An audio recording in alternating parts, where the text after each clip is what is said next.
Hey guys, welcome to the Save Session, the sessions you always want to save. I'm your host TJ. And this is BJ. And we've been talking a lot about games recently, and the previous one we actually talked about something a little different, but we want to continue that, talk about something a little different, and I thought I want to do another top 5, because top 5s are just kind of fun.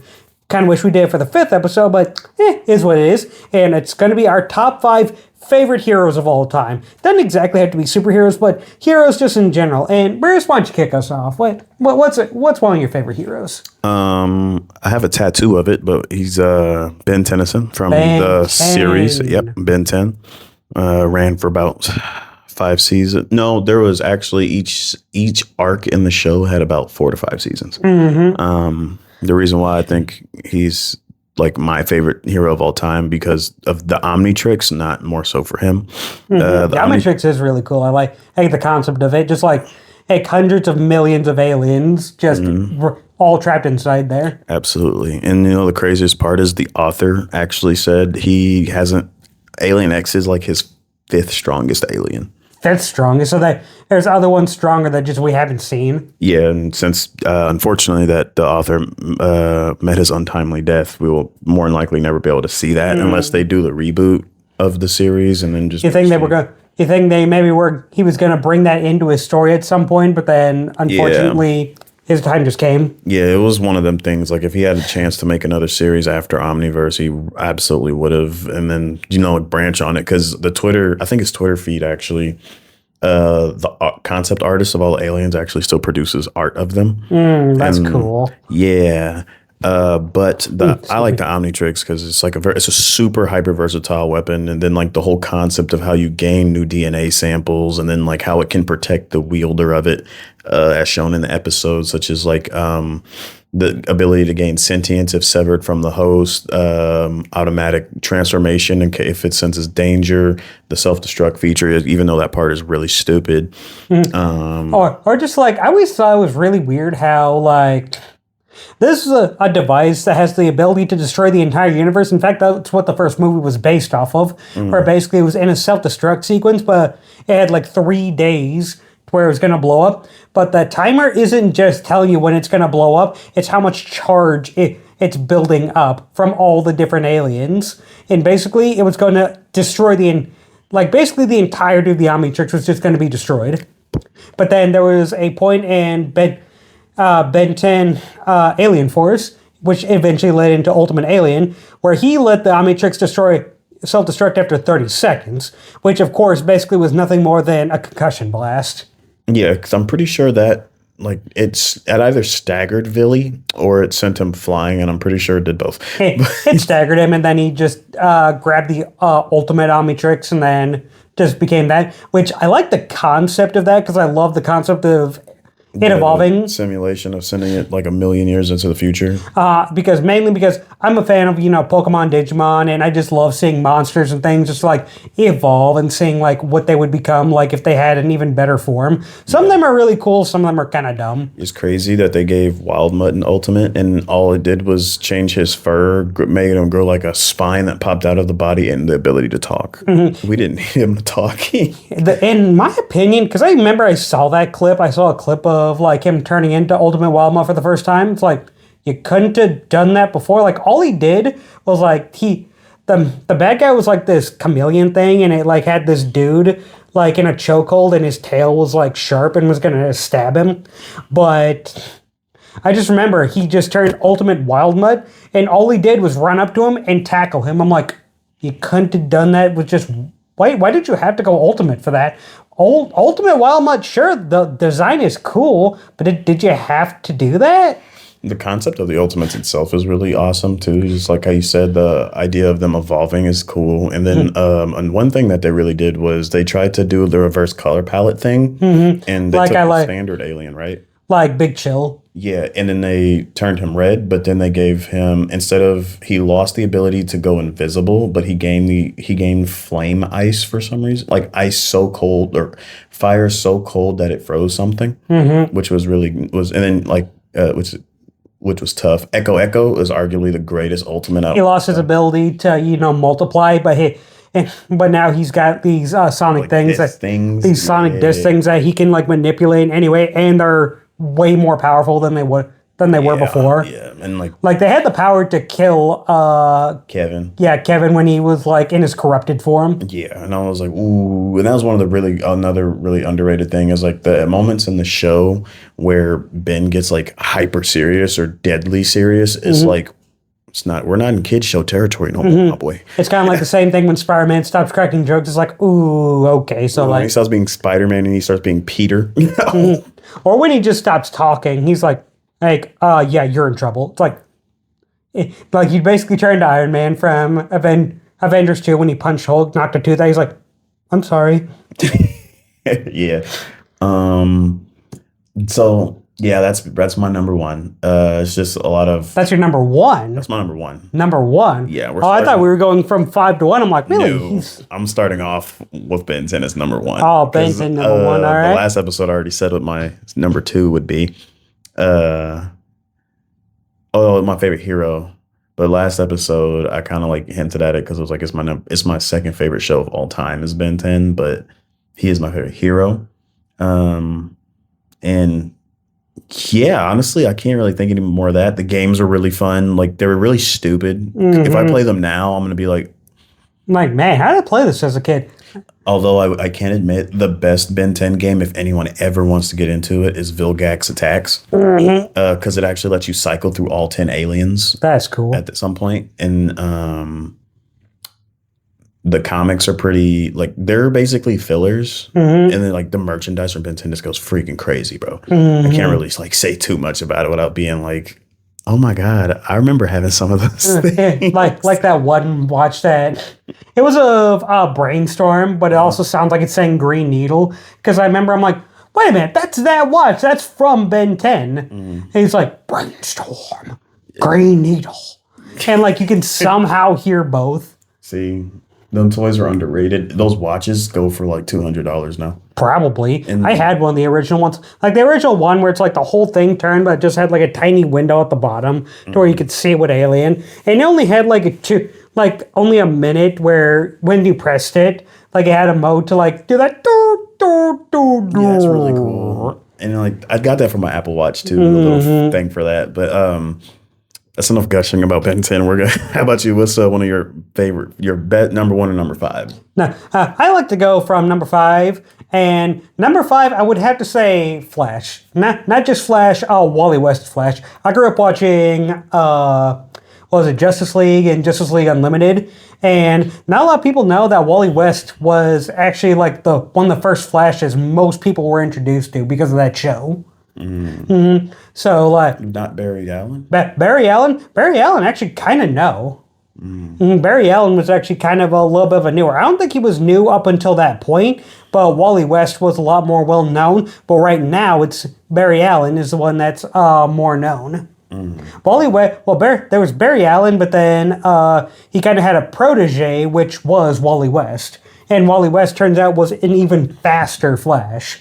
He can just do because of the whole. We had a conversation about it before, but it was not because like he was so. It's like how kids have an easier time learning learning things versus like if a 5-year-old could learn a language faster than me or you could because they're so young and the impressionable and adaptability of their brains or something like that. I mean, yes, no, it was more just that Prodigy. Well, not just Prodigy. It was that Flash. It's kind of like he had no help, no support with his powers. And he had to learn just everything completely on his own. Like Barry Allen, he knew nothing. He was basically on his own for most of it. Now, I know in the show, like in the CW show, which has really fallen off the rails these days, like We Are Flash, Iris is so freaking stupid. Like, that was one of the dumbest plot points I think I'd ever seen. I haven't watched the whole episode. I just remember seeing a little recap of that arc. I'm like, wow, yeah, Iris is just one of the absolute worst, most toxic characters. But they make her seem like she's like the majestic, like, good, good person. But no, she's not. No.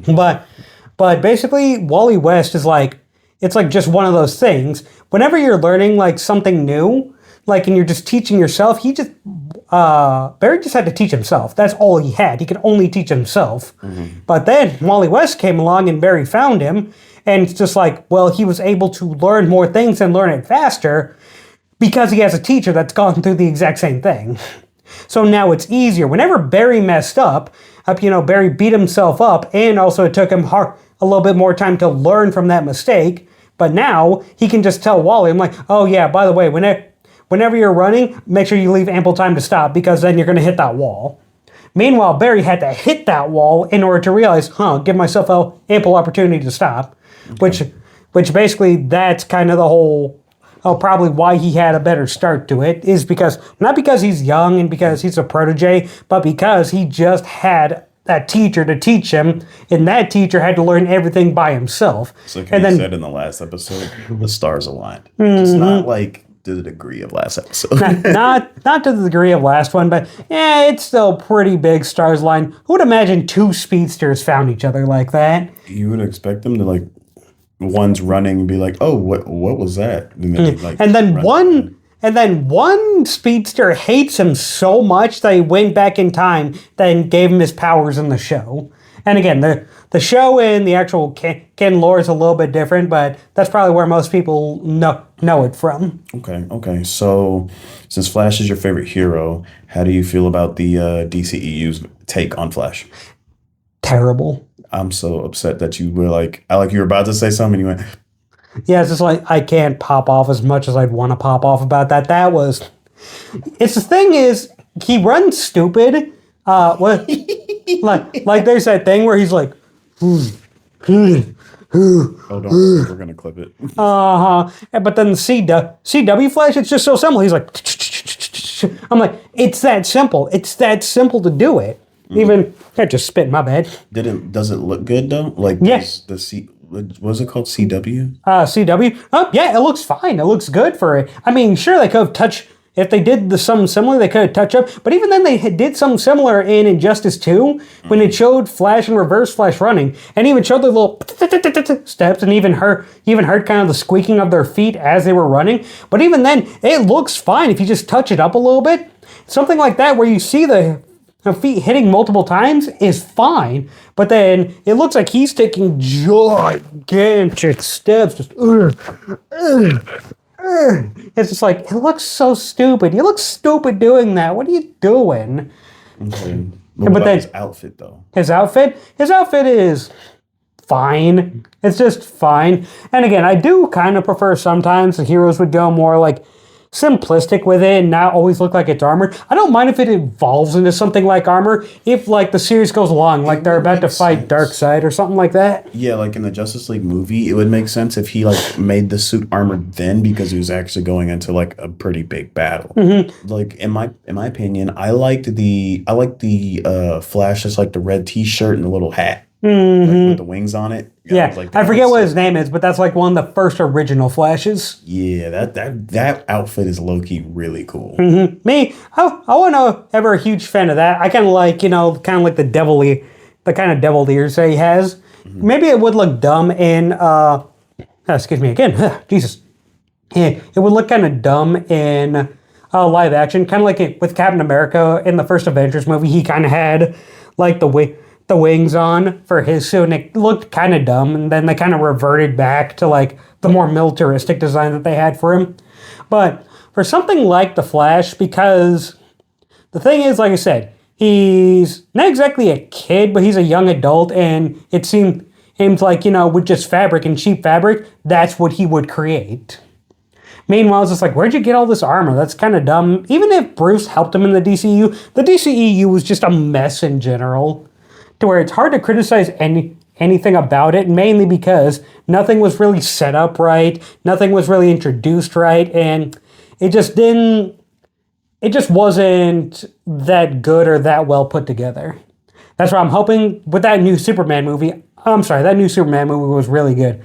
Superman has become like my top 15 now. I didn't like Superman that much beforehand, but the Superman movie really popped off for it, in my opinion. Would this be considered a new entry for your top heroes?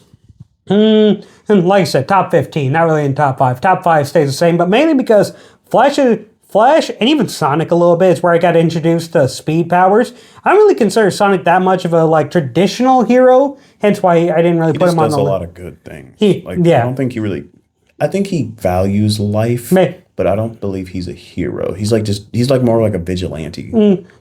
Kinda not. He kind of is a hero, but like in my brain, I wouldn't really consider him like a superhero. At least not to how I describe it. Maybe someone else does. Maybe y'all do too. But that's not really how I describe or how I view it. I don't know. I just can't explain it. When I think of superhero Sonic, he just doesn't come to mind. But he was one of the first inspirations I liked speedsters, and Flash just exemplifies that. Especially Wally West, because Wally West, I just think, has the funniest personality. He has some of the absolute most legitimate wins. And everyone looks at him like he's stupid, but he's pretty smart. Like, there's one episode where he was facing off against, I think it was Gorilla Grodd, I think? Or it was another ape, I don't fully remember, but he had a helmet on that would allow him to mentally tap into things. That's Grodd. And he was just, running around him and banging on his head like a bongo drum because Flash is too fast. And he's like, you know what? I'll give you this shot for free. Go ahead, buddy. And even Green Lantern is there. He's like, Flash, what are you doing? Are you an idiot? And then Gorilla Grodd's like, if you wish. He does that. Like he's about to hit him. And then the machine malfunctions and electrifies him to a crisp. And then he falls down, passed out, not dead. And it's like, what happened? He goes, when I was hitting his head, I crossed some wires. It's like, that's the thing. Everyone underestimates him because he is kind of the goofball. Or just like that, there was another episode where Lex Luthor basically, I think he fused with like Brainiac technology or something. I don't fully remember. I'll have to go back and rewatch it. But he fused with Brainiac technology and almost killed Superman, and the entire Justice League was about to win. And then Flash just screamed no, and then just was zooming around the Earth so fast and hitting him every single time, and vibrated so fast past just light speed, past like almost Nova speed, and just managed to pull out Lex Luthor and unfuse him. But he moves so fast, basically, he died and went to another form of reality. So, and basically the entire Justice League had to go to another find that, Terran reality right then and there and pull him back, or else he would have permanently remained dead. Or, I don't think he would have been dead. I think basically he fully tapped into the Speed Force itself, which the Speed Force is like a separate form of reality. And that's basically where he was going to be stuck, unless they pulled him back out. Okay. So, basically, that's always been just my absolute favorite type of power is Speedster. If I had a power, it would be like a Speedster. But that's just why I love the Flash. I just love everything about it. The comics get a little weird with his powers, and like I said, inconsistency with like how he's defeated a lot. Dude, I'm not gonna lie. My next entry is absolutely the peak definition of nerfed thanks to the comics. What is it? It's Ghost Rider. Ghost Rider.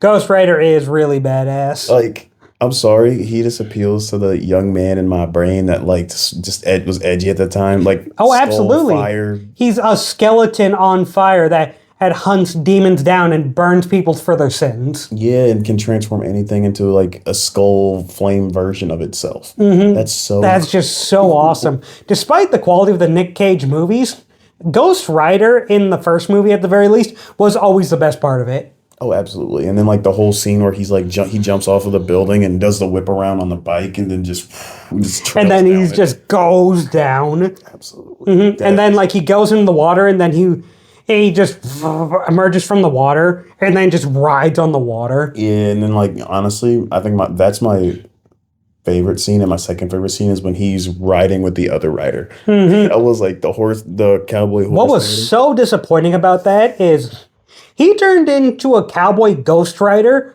just to give him directions. It's like, yeah, you're going to be with the final fight now. Nope, that was my last ride. What? Yeah. No. Now, come on, writers. Come on. That would have been so cool. Dude, it would have. And that was a missed opportunity to have like the very first double hero action on the screen at that point in time. Like outside of like Fantastic Four and stuff like that. But yeah. He's really cool, and unfortunately, I actually don't know anything about him, and I only know him from the video game Ultimate Alliance, Marvel vs. Capcom, and the movies. So yeah, Ghost Rider, yeah, he's pretty cool. He's one of my top 5 of all time. Well, not top 5, but like he'd be in the top 10. I'm pretty sure. Oh yeah, no, but it's just kind of funny because I actually haven't consumed any Ghost Rider He's definitely an honorable mention for me. like comic book wise. You should. They're a lot, especially the cover arts for them are so amazing. If there's one figure I want, I at least want to find one figure where Ghost Rider is just riding flaming on his bike. That's the only. That's like one of the things I want before I die. What? What about the newer one where he has like a Dodge Challenger or something? Nah, the bike's too iconic. Valid. But bike is way too iconic.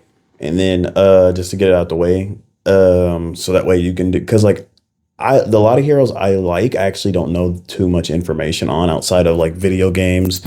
Oh God, figurines, or like maybe seeing them at a comic book store, like their illustrator who like maybe resurrected them for like 2 seconds or made a signing or something like that.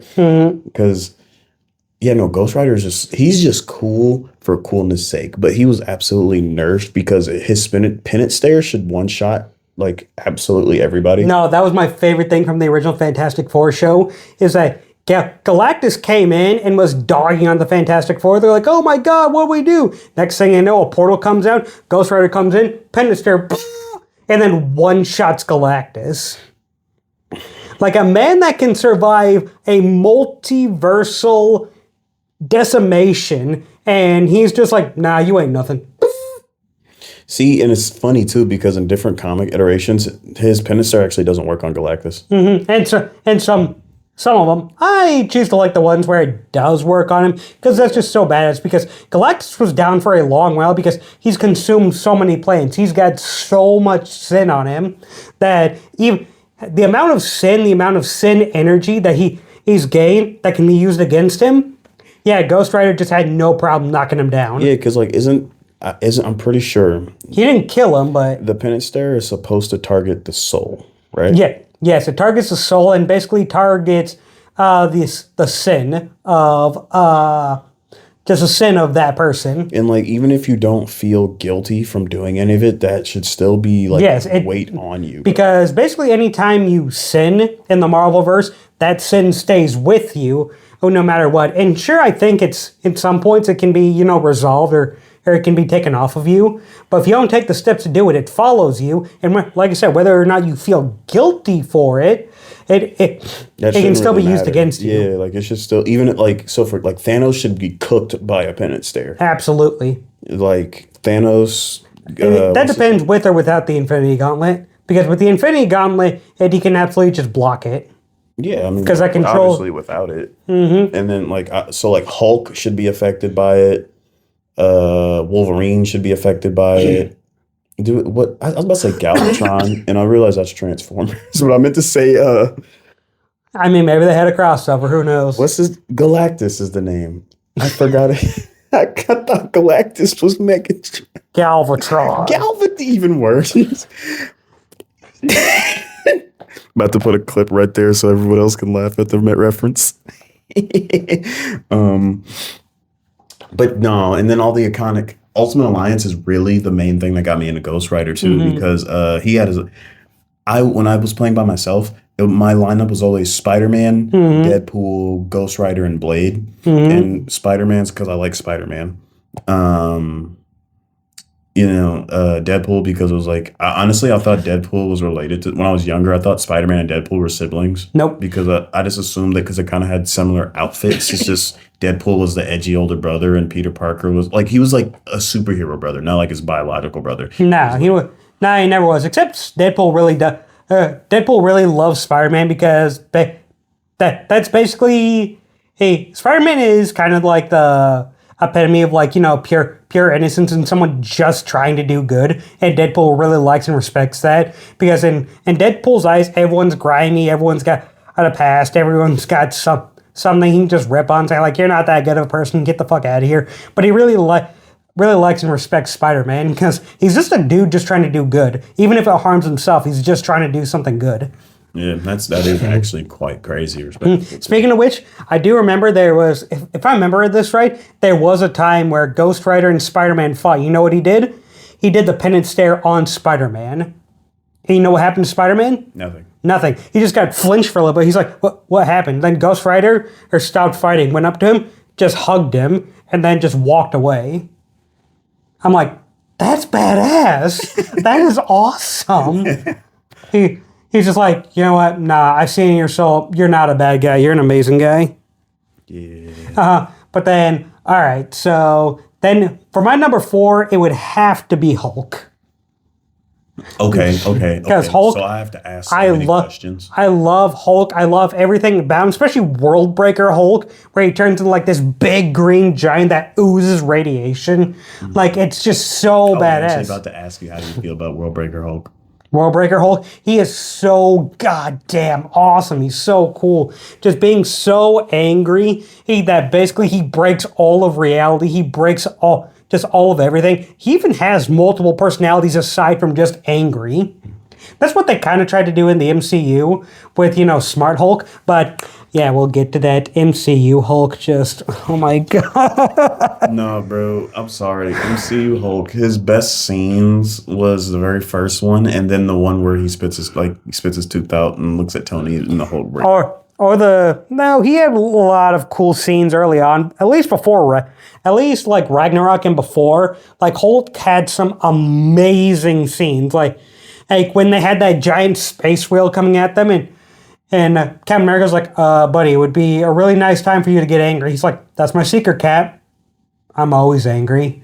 And then he just punches it. Yeah. That very first movie was really crazy. Because I was like, honestly. And even then, the first Hulk movie of the MCU, the one before then was the actual first Hulk MCU film? The Incredible Hulk.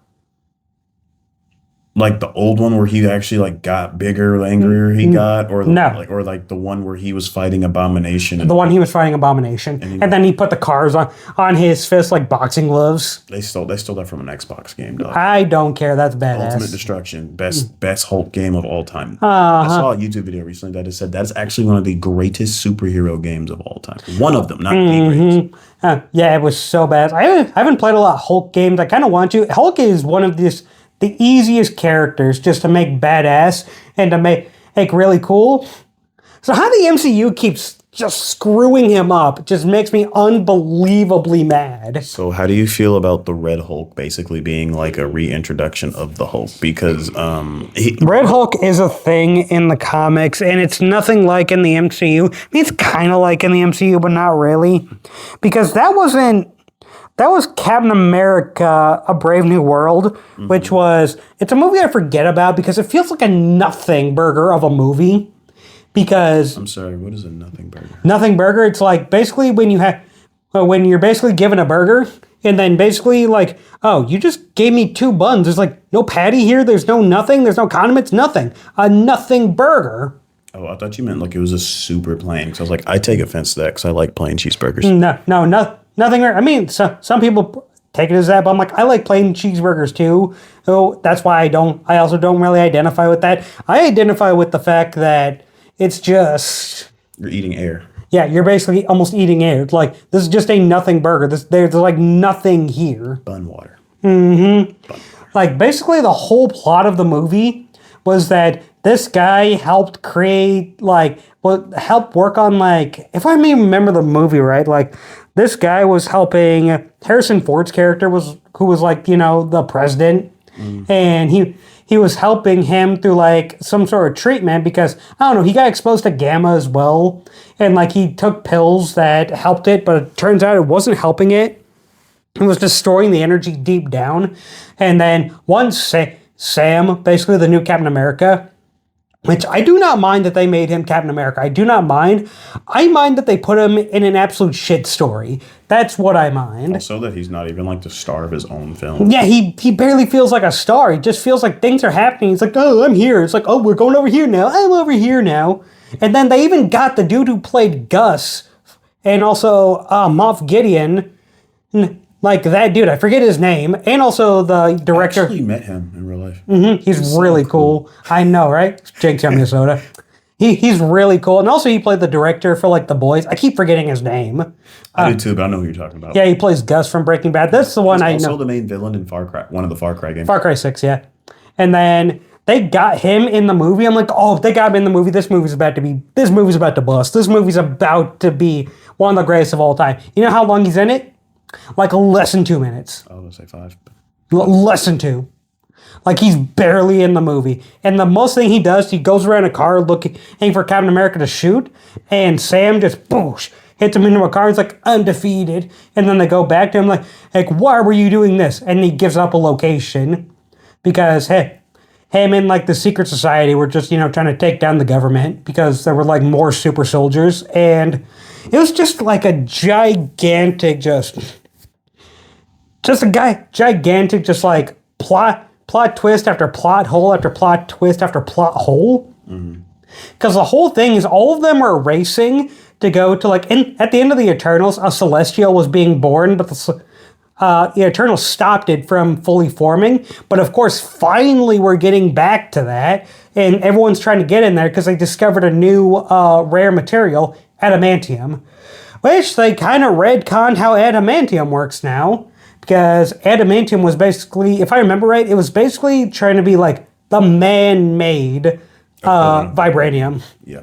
Like, they tried to recreate themselves, but no, it's just in a Celestial now. And I think in the MCU now, it's confirmed it's even stronger than vibranium, which is really kind of a dumb retcon, especially now that they introduced Wolverine into it. But whatever, what do I know? But basically now they introduced Red Hulk at the end of the movie. And the thing is, Red Hulk should not have been in the trailers. But also, at the same time, if he wasn't in the trailers, there would be nothing interesting to show for the movie. But the people who saw it, they would have been like, to be fair, that surprise would have been crazy, though. That surprise would have been absolutely crazy. And that's why they should have kept him secret, in my opinion, because Red Hulk he was cool in the movie when we first saw him, because I'm like, yeah, now we're kind of getting back to what Hulk actually should be. But then the actual fight with him was okay. It was cool, kind of lame, but it was okay for what it was. But yeah, that whole plot point was it's basically just Incredible Hulk 2 with Sam and Captain America in there. That's basically what the movie is. It was so underwhelming. There was so many plot holes, plot points that just fell flat. There was like one or two cool scenes. I'm having a stroke again. One or two cool scenes. Like, one of them is Sam and Bucky met up again after basically Sam's like new partner just accidentally, got hurt in like what they thought was going to be the final battle. But then Bucky comes in and they kind of have a little powwow in reference what happened in Falcon and Winter Soldier. Which was cool and all, but yeah, Red Hulk was cool to have in there, and I do like how they represented him. But how the MCU's been messing up Hulk has just been getting under my skin. Do you think the movie would have been better if it would have just been Hulk versus Red Hulk? Abso-freaking-lutely. Or if they just had...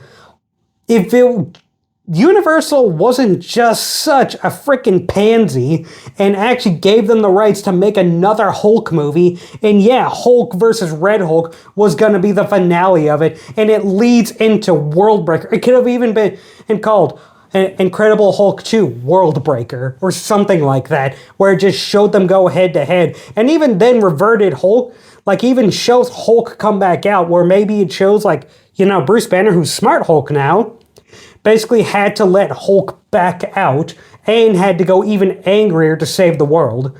Had to come with that reconciliation that maybe getting rid of the anger might have been a problem. So, have you ever checked out that one comic book series with the Hulk where he's like, can get eaten alive and regenerate?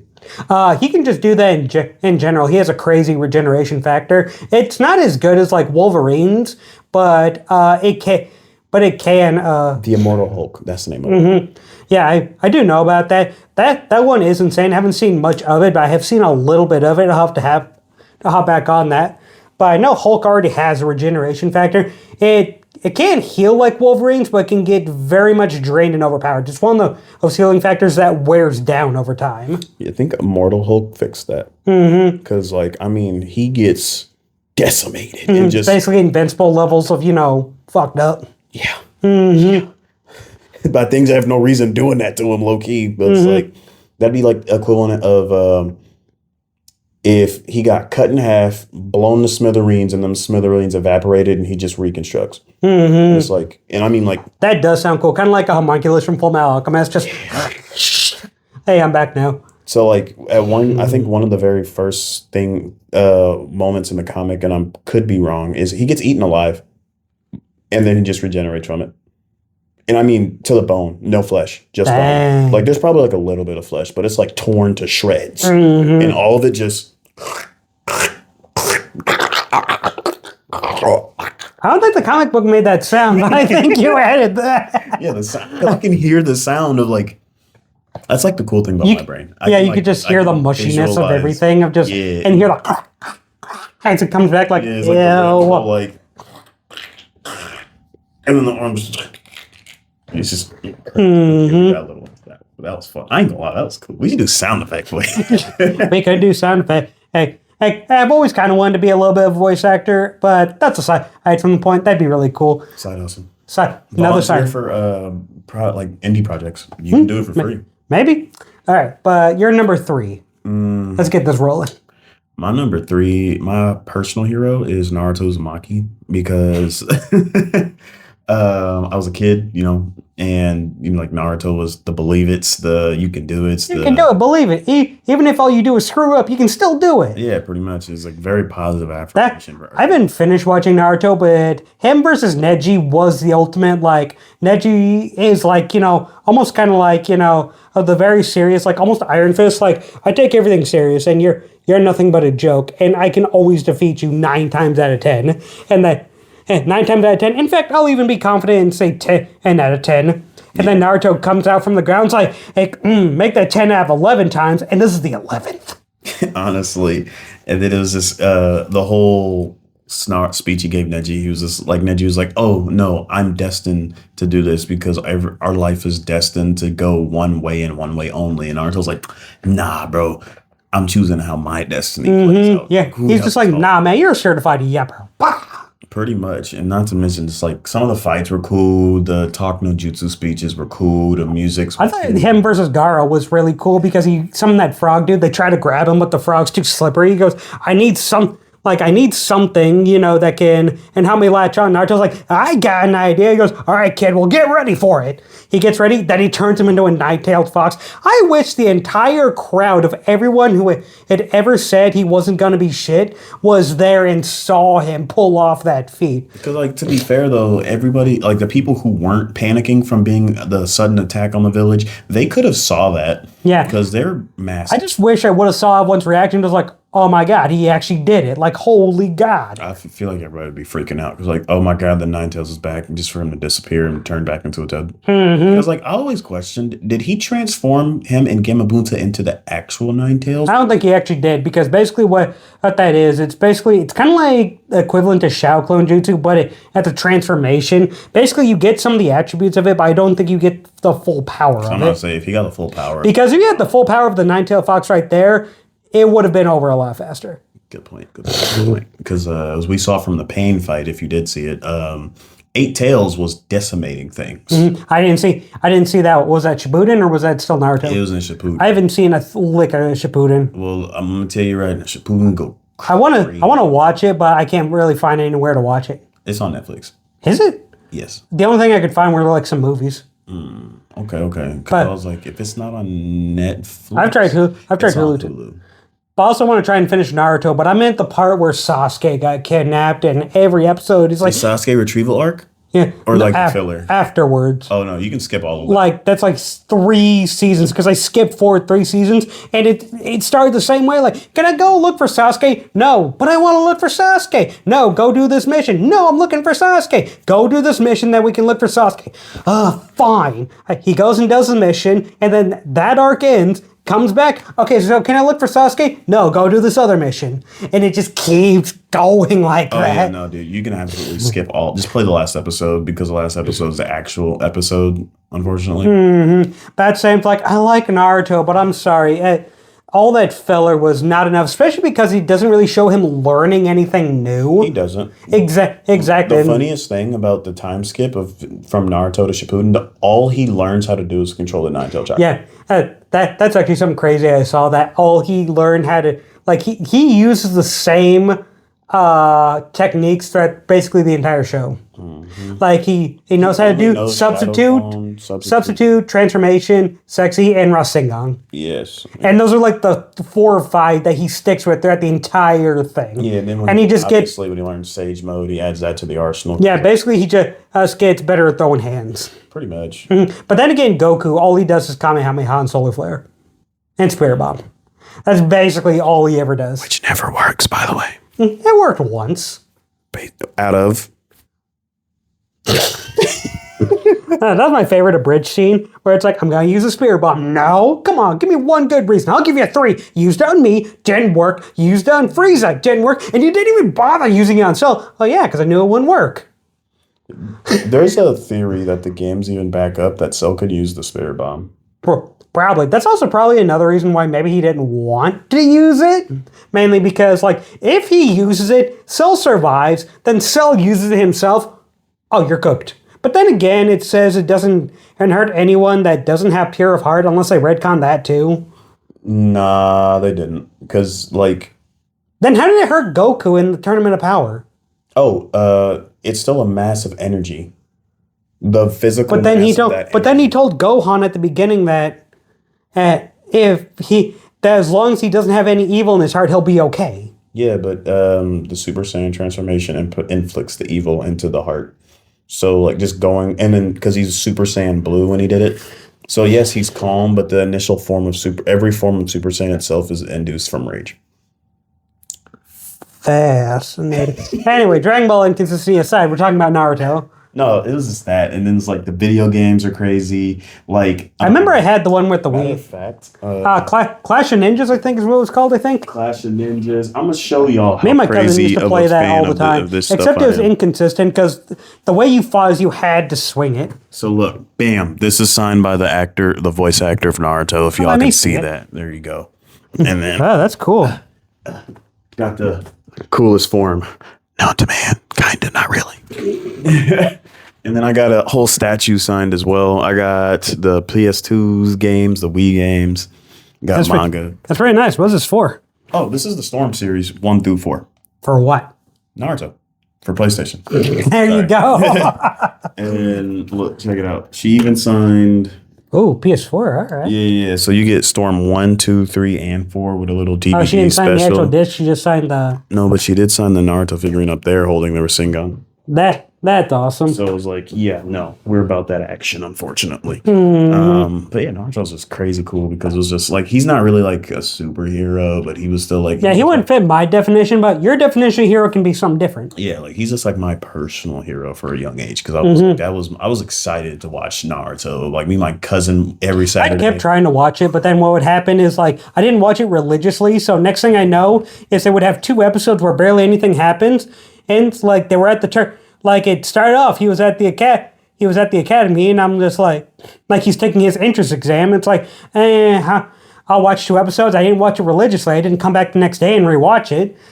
So then a while passed. I put it back on. Next thing I know, they're at that fight where Sakura, is that her name, the pink haired girl? No, her name is stupid, useless piece of trash that shouldn't exist. Well, okay, but I think her actual name's Sakura, if I remember right. Dumpster fire. And she's fighting that blonde haired girl, I remember. Best girl.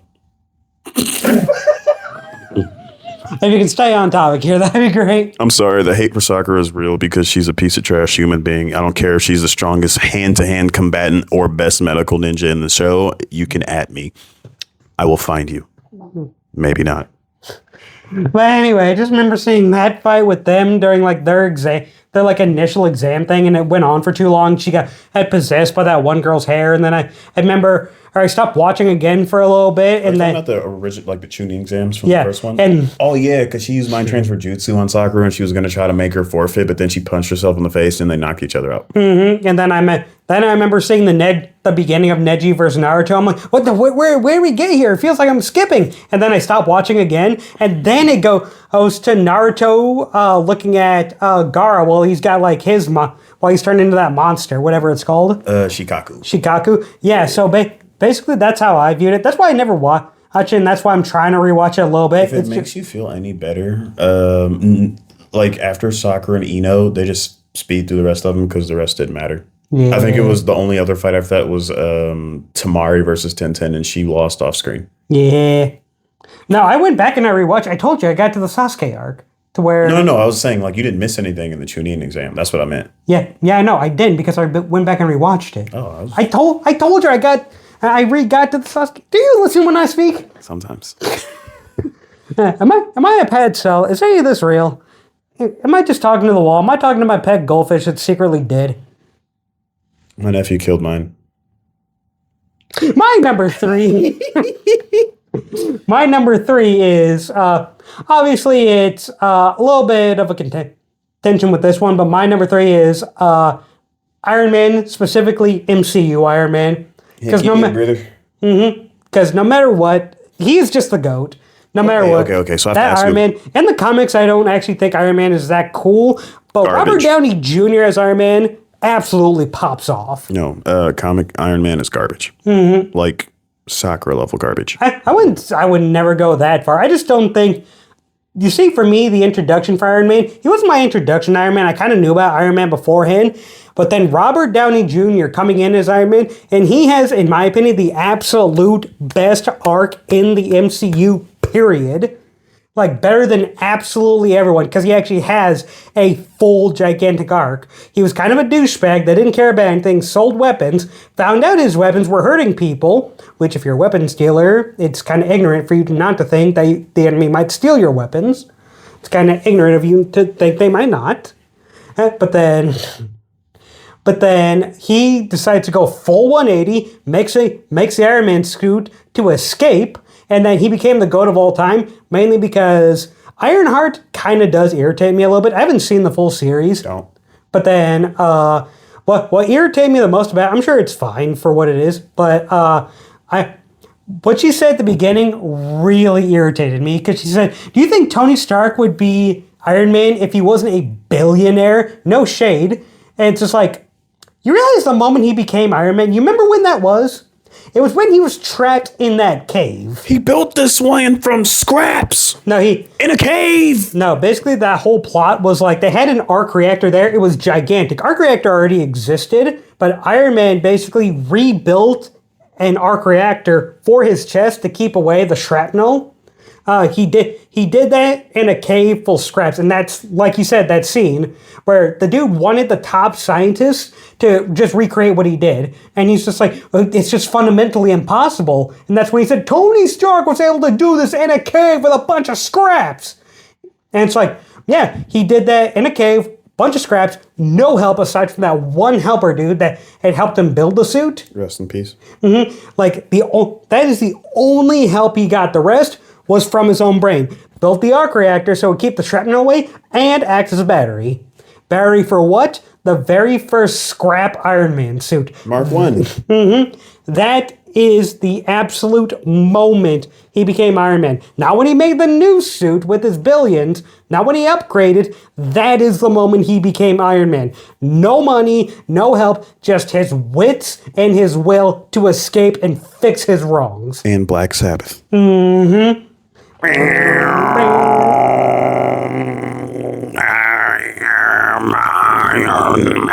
Sorry. Went a little too far with it. But do you know how he made that sound? Ozzy Osbourne just sang that in front of a fan. That's funny. Yeah, rotating fan blades. Yeah, it's been known if you talk in front of it, it makes you sound choppy and robotic. And that's how they got that effect for the song. That's insane. that's amazingly funny. But then Iron Man had the best arc with it. with him. Even if he didn't have some of the best movies, some of his best scenes come from movies that weren't even his. Like him with Spider-Man and the Spider. And Talking about the part where he was like, "You're not even here," and he just pops out the suit. It's just That was kind of funny. It's just like if you even listened to me, if you even cared, and he's like, didn't even care? Who do you think called the FBI? Who do you think had your back the entire way? Everyone said I was crazy for trusting you, but I gave you this suit and this chance because I believed in you, because I saw something that I never had in myself. He didn't say that specifically, but I'm kind of paraphrasing. But basically, he's like, that's kind of why he liked Peter. It's like, I see the good in you wanting to help at such a young age, and I immensely respect that. It's why everyone respected Spider-Man. Because, like, he's just a broke kid that just wants to help everyone.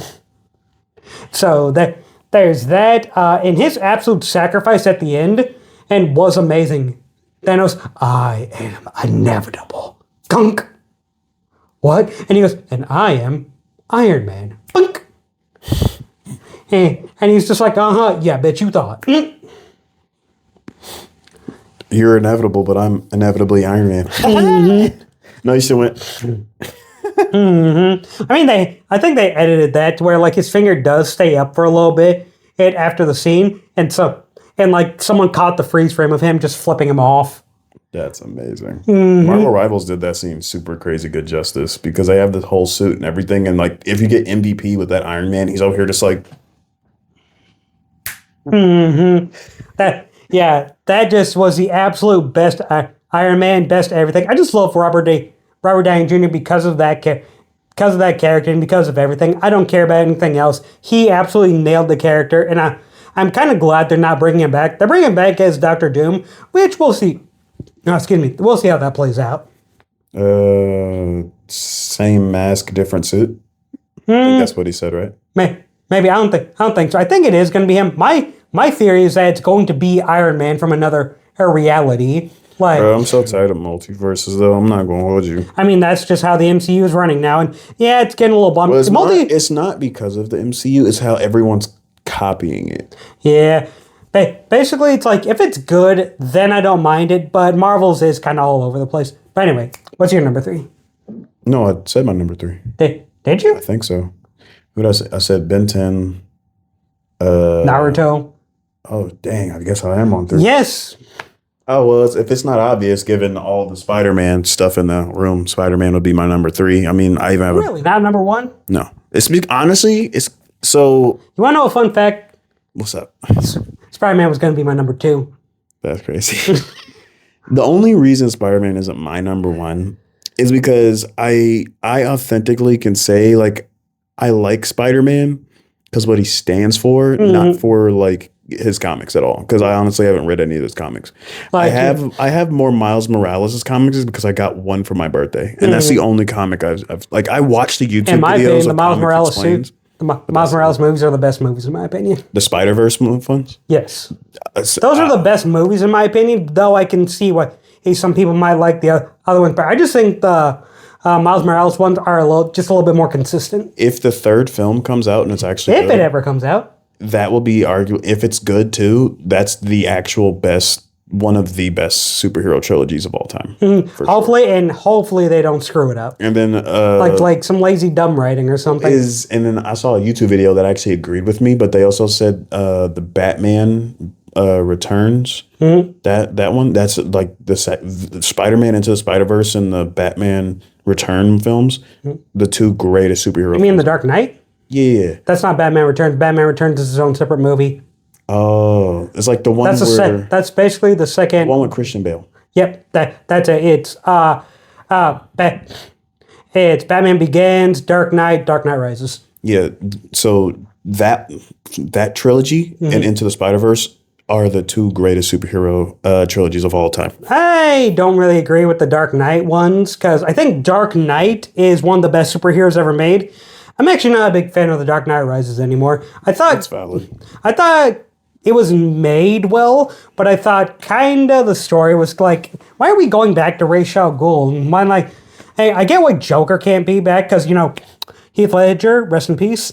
So I understand why they couldn't go back to Joker, But at the same time, why did they have to go back to Ra's al Ghul? I thought that was just kind of dumb. And Bane, it's not the Bane that I recognize or any of the Bane I identify. To be fair. Not that intimidating in my opinion, yeah, but that is just how it is. But I kind of like Spider-Man and his representation. Like Stan Lee, when he made Spider-Man, he said the whole goal of it and him being one of the first characters he made that's fully costumed up, no skin showing, is because it's a representation that anyone can be under that mask. Anyone can do good.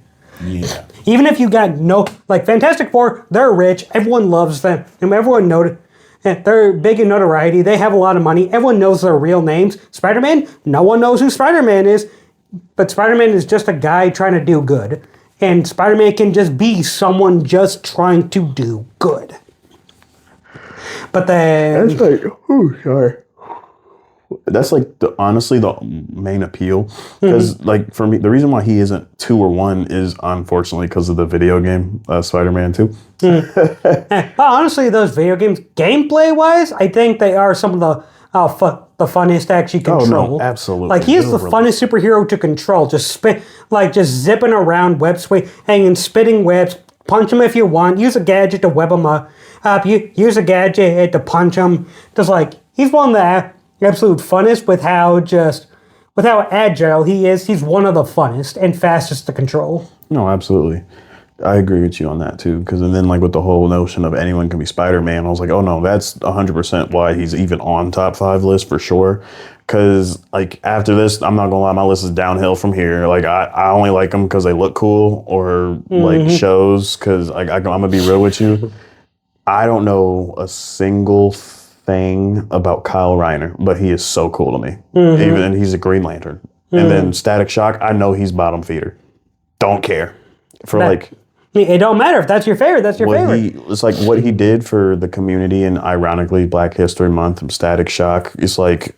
One of my favorite moments of it is they have like basically the DC animated Batman there, voiced by Kevin Conroy. Again, rest in peace. All the ghosts are gone. Jesus.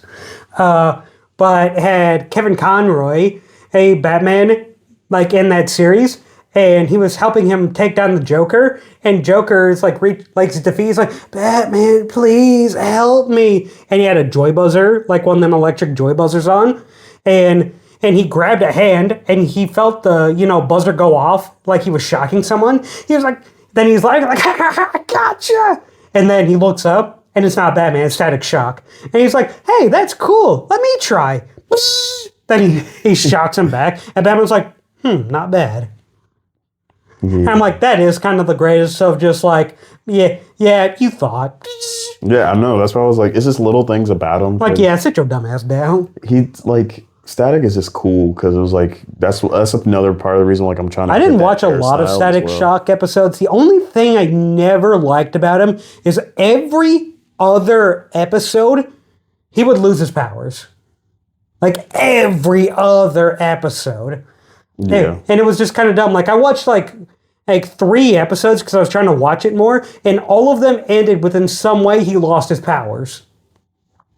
And then by some miraculous way at the end, he gets them back. Yeah. And I'm just like, that's just kind of... Maybe it wasn't he lost his powers, but he's like, he only has so much electricity in him to spend, and then he has to keep sucking it back. I thought there was one where it's like he lost his powers. No, there's absolutely... He did lose his powers at some point, and I think... And he had to live like a normal kid, but and again, kind of like in Spider-Man 2, he's just like, well, I can't live like normal anymore. I'm destined to be a hero. He just grabs some batteries, somehow gains them back, and then, saves the day. Yeah. Because I know, like, that show, for some reason, they're really... Static Shock, I'm pretty sure the show was, like, really heavy on... They were experimenting on ways to actually nullify powers. Which is just like, that's cool, but it's like watching Spider-Man 2 over and over and over again. It's a good film, a great film. It's not going to be great after, like, the 15th time we see, like, oh, he lost his power again. I'm like, I lost his power again. That's cool and all, but, we already did that, so give me a new story. Give me something new. But then, and yeah, Static Shock is cool. That's respectable in my opinion. Kyle Reiner, just because most creative Green Lantern of all time for some reason. And I was like, and it's not even like a disrespectful notion that I'm saying that. It's like, you have a ring and you can make whatever you want. Why are you making a baseball bat or a gun? Like, bro, if I had a Green Lantern ring, I'd make a Gundam so fast. I would make the Omnitrix so fast. They've done some Omnitrix. It doesn't always work exactly like that. It wouldn't work, but I'd have like a green version of it there. Basically, you'd have it for cosmetic reasons. Yeah, like a ring Super Saiyan hair, like have the aura and everything, and shoot a Kamehameha or something. You'd be the biggest aura farmer. Oh God, give me a Piccolo cloak and like a little turban hat. I'll be sitting there just like. You'd basically be like, turn yourself into a real life anime. Absolutely. I got my red lantern ring in the room right now. That's only if you're angry. I'm always angry. But then we get to my number one. My number one GOAT, it's going to be generic. It's going to be a cop-out. You skipped. No, I didn't. I said number 2 was Spider-Man like yours. No, but you like... No, Wait, you were going, who's 5, 4, 3, 2, and then who's 4 and 3? Do you listen when I speak? Do you listen? No. Oh my God. Wally West. 1. Hulk. Okay. Then Iron Man. Okay. And then I said Spider-Man was 2 along with you. Okay. So now, I didn't know you were calling him. I didn't know you were saying that he was officially your 2. How does me not saying he's my number 2? Oh my God. Oh my God. I'm so done with you. What? How? That didn't register with me that you were saying he was your number 2. Me saying I'm my number 2 doesn't mean he's my number 2. That's insane. Yeah, that's why I thought you said he could. That's why I said my number 2 and we talked about Spider-Man for so long. Keep up. That didn't feel like that long. That's why I was like, oh, okay. Okay, number 1. Okay, can I guess? Sure. Deadpool. No. Wolverine? You get one guess. Wolverine. No. Oh. Batman. Oh. Okay. That's why I said he's going to be generic. It's going to be a cop-out. Both of those are generic and cop-out and something I'd expect you to pick. And I can't help it. I just love the idea of Batman. He's just a normal dude. And yet he can absolutely contend with the biggest heavy hitters of his universe. With prep time. With prep time, even sometimes without prep time, he's able to whoop ass because everyone always underestimates him. But the way he's able to quickly analyze, calculate, and act is just so absolutely insane. Now the thing is, like I said, with Batman v Superman, if Superman wanted to right then and there, he's like, I don't like you, and be done with it. Yeah. Basically, if he wanted to. But then again, I feel like, but then you lose kind of the writing and what makes the characters the characters. Yeah. Because it's not a Superman move for him to do that. But if you're going off of Injustice Superman, I feel like he would do that personally. Mm-hmm. I mean, they kind of were, but Batman again had already kind of planned for Superman to become evil, so that's why he was able to evade him for so long. And he knows all of ways Superman would track him down. Again, all of it is because it's good writing and it's written into Batman's character. He always has a way or a plan out. Now, all the time it doesn't always work, and sometimes he has to improvise. But then again, with how often he can improvise, how often he can plan ahead, how often he's always playing 3D chess while everyone's playing checkers. Isn't checkers the same thing as chess? No. Oh, they don't have all the fancy pieces, huh? But if you double stack 2 checkers, isn't that the equivalent of the super pieces? Because checkers got super pieces. No, that's chess. Chess got super pieces. First. Yeah. Stop talking. Because can't you like king of checkers and queen checkers, but like you can stack more than 2 on a checker? No. So I've been cheating this whole time? Yes. Oh, well, we've been cheating. That's how I was taught to play. It's a funner way to play because I know that rule, but that's not really a rule. Oh. Okay. So we only got kings and pawns in checkers. Because you can double stack them in checkers. What? Yeah, so like whatever you double stack. That's not part of this. That's going to be my biggest bruise. What the fuck are you talking about? Checkers and chess are the same, bro. They really aren't. But you got to stack them. But I found out that's you don't against stack the rules. chess. No, checkers. Yes, but you said you stack them both. Yeah, you stack. No, just checkers. Okay, we'll move on. Yeah, if you get 4 checkers stacked, that's a king. 3 I will checkers. flick you in the ear. Why? Because I They want to just move got on. better. Yeah, I'll get some blood flow into them. That wouldn't actually do that. That actually is how that works. That's how contusions and bruises work. Whenever you punch something, blood rushes to it. Oh. So that is how that works. But anyway, with Batman is just my all-time favorite. One thing that absolutely made me love Batman was, of course, the Arkham games.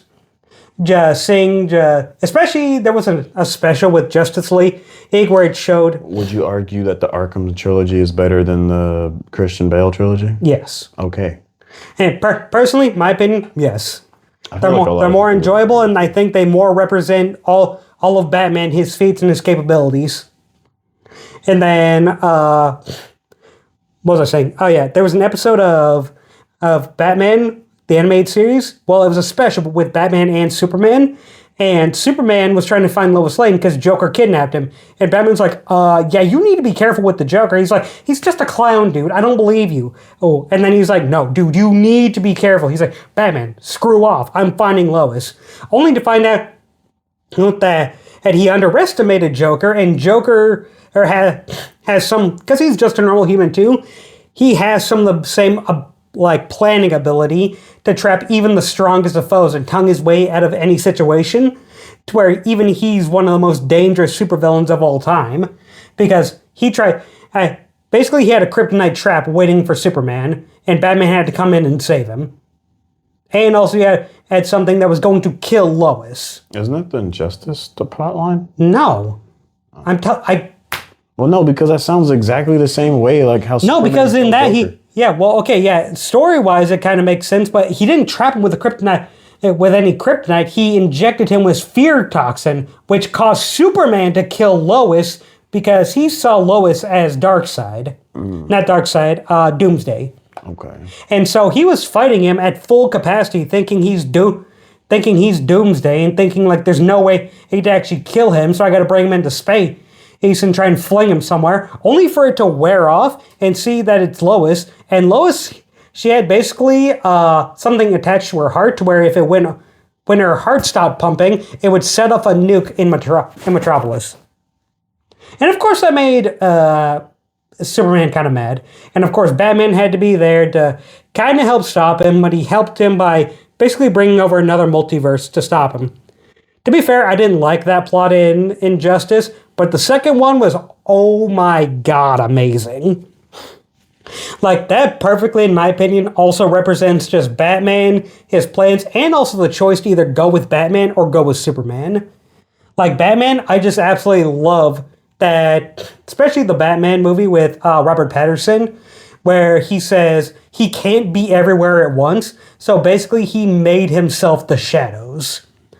Like, I can't be everywhere, so that's why he does that dong, dong, dong out of the shadows. Because now every time any criminal sees a shadow, he sees Batman. And therefore, it makes them fear. Every time that symbol goes up, every shadow could potentially be Batman, there to whoop the ass. Yeah.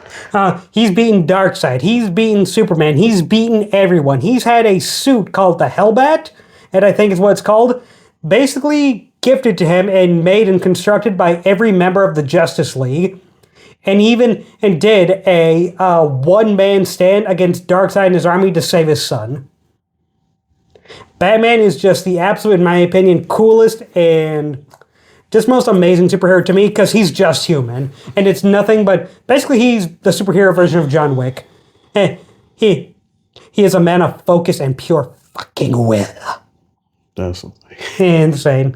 But yeah, that is our top 5 favorite superheroes. Tell us who's your favorite superheroes. Leave them in the comment, and we'll maybe discuss you with them. So yeah, all right, get ready to like, save, and subscribe. All right, bye guys. We're going to try and get this one to 5 likes this time.